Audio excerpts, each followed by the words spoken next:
क्या आप ये मानते हैं कि दुख सत्य है? क्या आप ये भी मानते हैं कि दुख के कारण भी है? हाँ। यदि कारण है तो दुख तो रहेगा, और यदि कारण ही समाप्त हो जाए तो दुख भी लुप्त हो जाएगा। जैसे सूर्य के प्रकाश से अंधेरा। आप सुनी सुनाई बातें नहीं कहते, अपने गहन अनुभव के आधार पर कहते हैं। आप धर्म और सिद्धांत की नहीं, देखी हुई बातें कहते हैं। आपने कहा कि मुक्ति का मार्ग है अपने विवेक को जगाना और गूढ़ ध्यान में लिप्त हो जाना, जिससे मनुष्य स्वयं को और इस संसार को भली भांति समझ सकता है।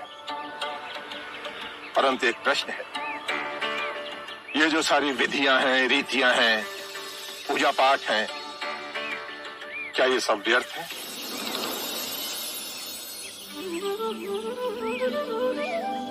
यदि कोई व्यक्ति इस नदी के दूसरे किनारे पर जाना चाहे तो वो क्या करे?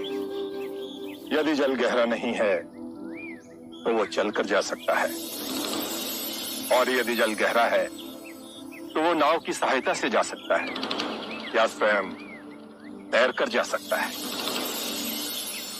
यदि वो चलना ना चाहे और ना ही तैरने को तैयार हो और ना ही नाव ले जाने को तैयार हो, और वो कहे कि मैं प्रार्थना करता हूं इस नदी का दूसरा किनारा स्वयं चलकर मेरे पास आ जाए, तब तो ऐसे व्यक्ति को मूर्ख कहेंगे, महामूर्ख।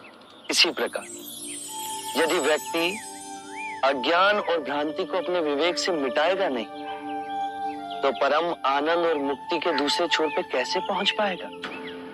चाहे वो पूजा करे या अनुष्ठान या व्रत करे या किसी नीति पर चले, वो इस किनारे ही रहेगा।